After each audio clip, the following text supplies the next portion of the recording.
नमस्कार. इझी कुकिंगमध्ये आपलं स्वागत. आज आपण बनवणार आहोत रव्याचा केक. अतिशय इन्स्टंट अशी ही रेसिपी आहे. तर त्यासाठी इथे मी अर्धा कप घट्ट दही घेतलेलं आहे. हे गोड दही आहे. तर हे दही आपल्याला थोडंसं फेटून घ्यायचं आहे. आणि आता त्यामध्ये आपण इथे मी अर्धा कप पिठी साखर घातलेली आहे. ती सुद्धा आपल्याला छान मिक्स करून घ्यायची आहे. दह्याबरोबर छान पेटून घेऊया 1-2 ते 3 मिनटं. या पद्धतीने आपल्याला हे फेटून घ्यायचं आहे. आता त्यामध्ये आपण एक पाव कप रिफाइंड ऑइल टाकूया. आणि आता आपण 1 कप हा बारीक रवा आपण इथे वापरायचा आहे. रवा हा आपल्याला 1 कप वापरायचा आहे, पण थोडा थोडा करून आपण हा घालणार आहोत. गुठळ्या होता कामा नये आणि आपल्याला असं छान हे फेटून घ्यायचं आहे. हा पूर्ण 1 कप रवा आपण इथे वापरलेला आहे. आता हे छान मिक्स करून घेऊया. तर इथे हे दही आपण जे वापरणार आहोत ते आपण रूम टेम्परेचरचं वापरायचं आहे. थंड दही आपण इथे अजिबात वापरायचं नाही आहे. तर हे एकाच डायरेक्शनमध्ये असं आपल्याला फेटून घ्यायचं आहे. तर हे मिश्रण थोडं घट्ट आहे म्हणून आपण यामध्ये एक अर्धा कप दूध वापरायचं आहे. इथे मी 1 कप दूध घेतलेलं आहे, पण इथे मी अर्धा कपच घातलेला आहे आणि लागेल तर आपण तसं ते वापरायचं आहे. तर हे आपण मिश्रण एक साधारण 20 मिनटं बाजूला ठेवून देऊया. तोपर्यंत आपण केकसाठी लागणारा टीन तयार करून घेऊ. तर या डब्याला आपण तेलाने ग्रीस करून घेतलेला आहे.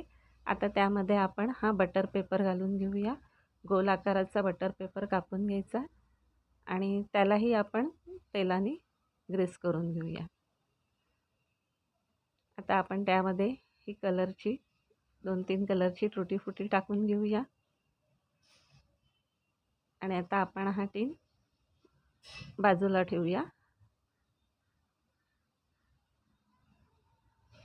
20 मिनटं झालेली आहेत. आपला रवा छान फुगून वर आलेला आहे. आता हे मिश्रण आपण फेटून घेऊया. थोडं घट्ट आहे त्यामुळे आपण थोडंसं दूध वापरून घेऊया.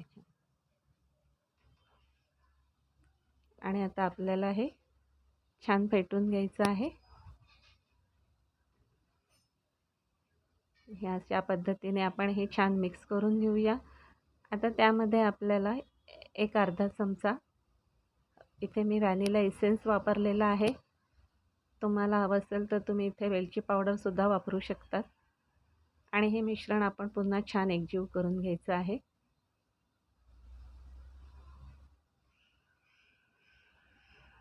थोडीशी टुटी फुटी आपण यामध्ये घालून घेऊया.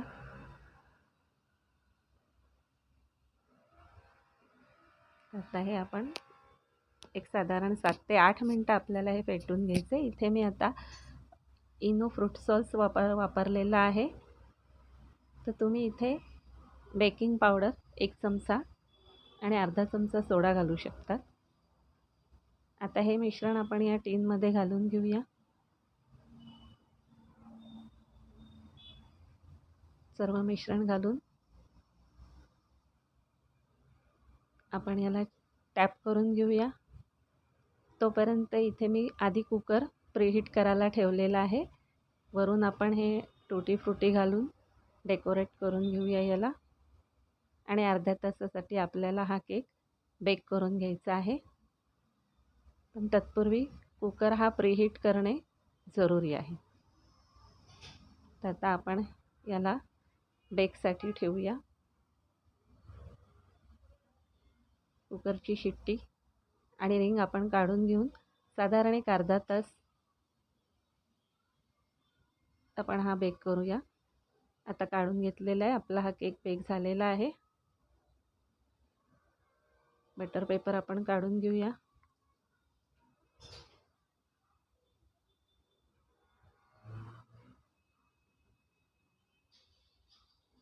क्वांटिटी आणि गॅसच्या फ्लेमप्रमाणे केकला थोडा कमी जास्त वेळ लागू शकतो. छान हलका झालेला आहे आपला, मऊ आहे, सॉफ्ट. आपण कट करूया. तर या पद्धतीने तुम्ही हा नक्की ट्राय करून बघा. आणि तुम्हाला जर रेसिपी आवडली तर लाईक करा, जर तुम्ही माझे चॅनल सबस्क्राईब केले नसेल तर सबस्क्राईब जरूर करा